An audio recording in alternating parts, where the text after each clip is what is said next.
hour where we're talking about some pretty interesting things. Well, they were interesting. I tell you what, I've forgotten what what are we going to talk about? Gee, I think we're going to talk about dementia next. I've heard of that word. You forgot what it means, though? I was about to say I think I invented it. But no, I wouldn't have invented it, but yes, I'm aware of that one. I reckon in the last 10 years, I've been to so many seminars on dementia, and they keep finding new things that they know are causes to dementia. Uh-huh. So the medications, of course, are more about slowing things down or stopping symptoms getting worse. Right. But I don't think they're found very effective in many people, because once the damage is done, the damage is done. Yeah. So I think... Did they put any of it down to food? Yeah. The food from a natural therapies perspective, absolutely. Yeah, because I mean, you have a look at it and think, hang on, there's so many different things in the world. You think, now what is causing it? Yeah. And it's got to be food too. Yeah, so around 10 years ago was the first time I ever went to a seminar where they'd actually... so they're amyloid plaques that build up in the brain, and similar sort of plaque in Alzheimer's and Parkinson's, so it's a similar neurological problem in all of them. Yeah. And basically these plaques are like, and they're not cholesterol, but they're like something like cholesterol, which is actually doing a binding job. They're binding toxins in the brain. Right. So basically it can be... So when they've done biopsies about 10 years ago, they must...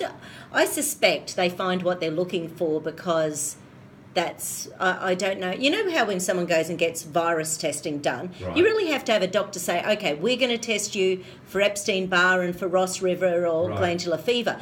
If your doctor doesn't ask for those, then you don't get tested for those, because there's a million things out there. So I suspect it's the same sort of thing when they've been looking for, say, estrogens in the brain, because that was the first seminar, was estrogen, and it was dodgy estrogens, the same type of estrogen that causes breast cancer. So then at the time I went, oh my goodness, toxic estrogen is what causes dementia. But of course then a year or two later we went to a seminar and they said, oh, in the amyloid plaque we found heavy metals. So you go, oh gee, heavy metals cause amyloid plaques. But since then I've been to seminars where it's been insulin, it's been viruses and bacteria, it's been parasites. So basically it can be, I think, it's whatever toxin is in your body. If you're not detoxifying it, then it can end up being linked in with dementia in your body. Now, I'm also going to ask this question.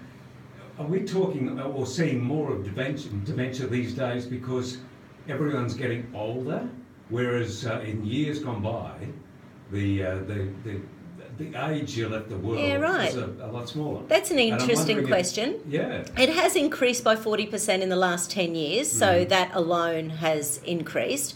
And you're right, people, I think, I saw this morning on the World Health Organization, I think average worldwide, not in Australia, but worldwide, it's still about 73 and 70, 73 for women and about 70 for men, whereas in Australia, I think we're more up closer to the 80s, so, but when you put it, because of course people in Africa are lucky to hit 50 a lot of the time, so the law of averages still has us quite low around the world.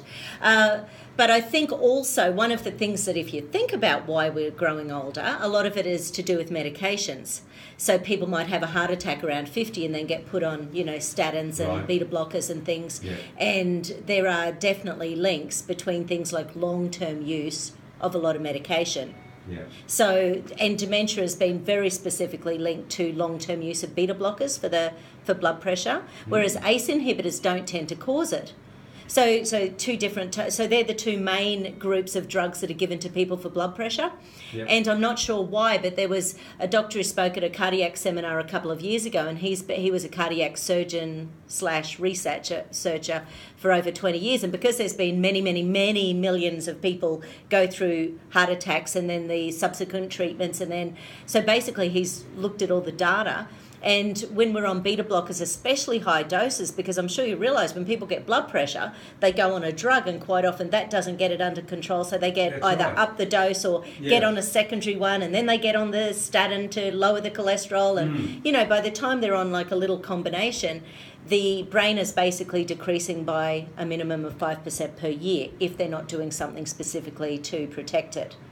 So there's a definite link over about 20 years from going on cardiac drugs if they're beta blockers, because beta blockers are the ones that have been named into dementia. But the same thing goes for cholesterol drugs. So statins are linked to dementia, and same thing. It's about 5% deterioration of the brain per year. So if, however, you're doing things like eating plenty of salmon and avocado and good oily fish, sardines, and not so much. That increases insulin. That could work opposite.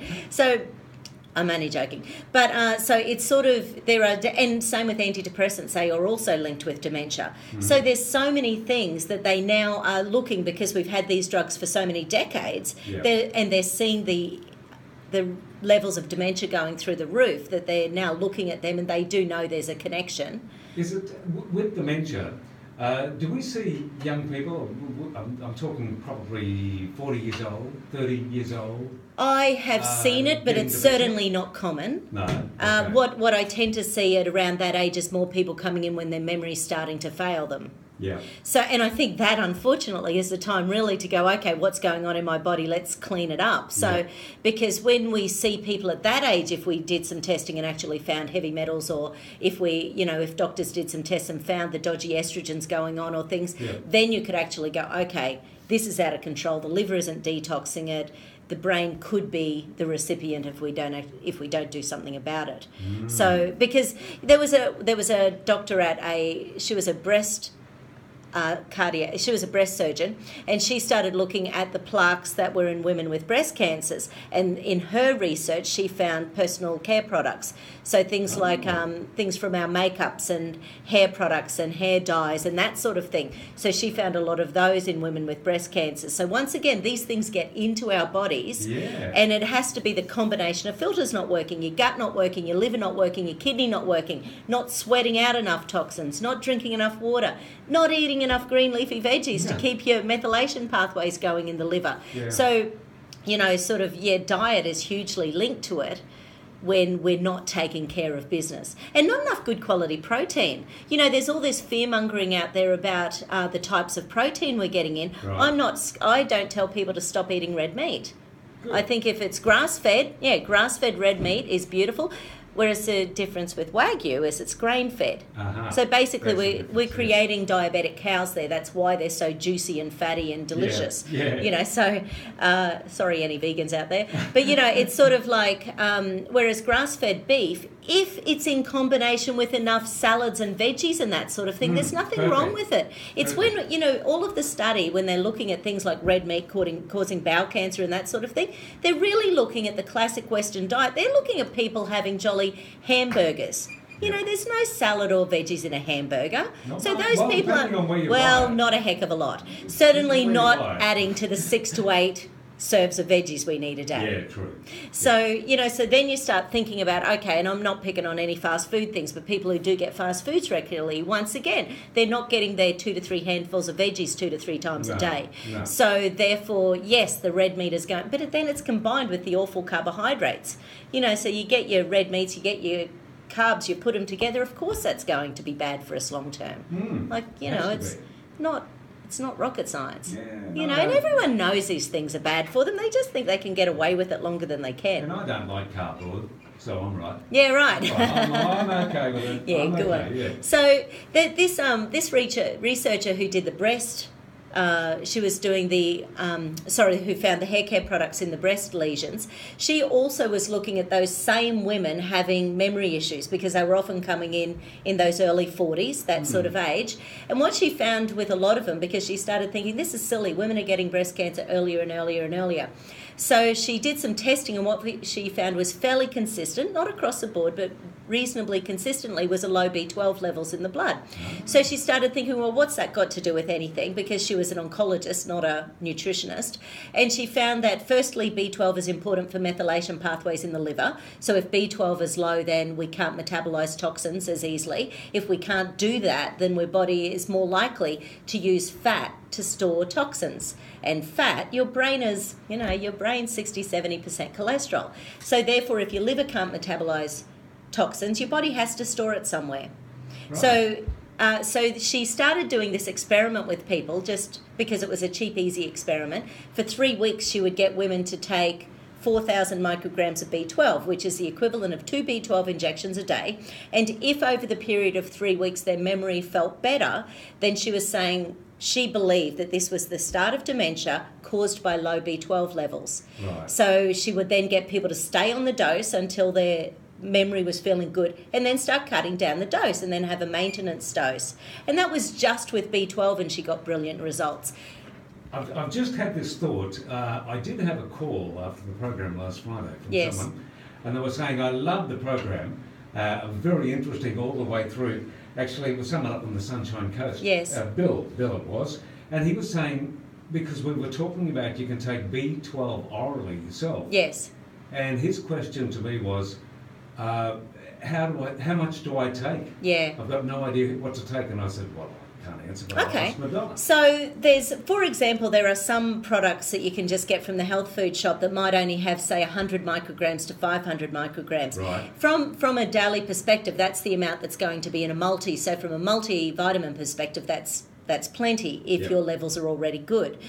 If you have recently had anaesthetics, so like I did for my feet 3 weeks ago, so then you need 4,000 micrograms a day in order to really start pulling that anaesthetic out of the system. Because like we discussed, anaesthetics will, if you're lucky, if your filters are all working and you're really lucky, your body might have peed it out, pooped it out, sweated it out, and it might be gone. But generally that's not what happens. So because they use a lot of anaesthetics, because let's face it, none of us want to be in pain when you're having something done. No. So you need that amount for several months just to pull the anaesthetics out of your system. Same could be said if you have something starting like poor memory issues and you want to see if B12 is an issue. So therefore, most of our B12 products that we have at New Leaf have about 1,000 micrograms. So you're looking 4 of those a day.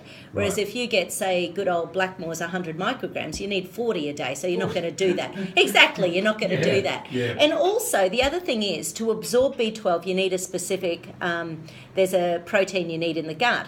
If you get B12 injections from your doctor, a lot of people feel really fantastic with B12 and iron injections, but it doesn't activate the activating factor so you can absorb it from your food. Right. So therefore, if you take it orally in high doses, you start activating your ability to get it out of your... Because B12 is in animal products. It's really high in things like red meats and eggs and fish and that sort of thing. Much higher in eggs and red meats, actually. So quite often, this is why people who are vegetarian and vegans often...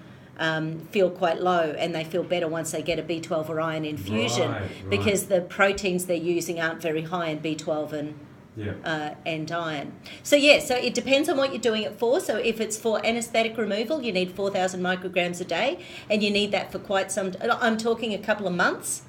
And especially if people feel exhausted after operations. Because often people say, I was fine until I was 65 and then I had a blah, blah, blah, and I've been tired ever since. You know, you've hit overload. All right, well, listen, we'll pass that on to Bill. Hope you're listening, Bill. Hey, Bill. That's the way to do it. It's our 13 to 12, having a chat with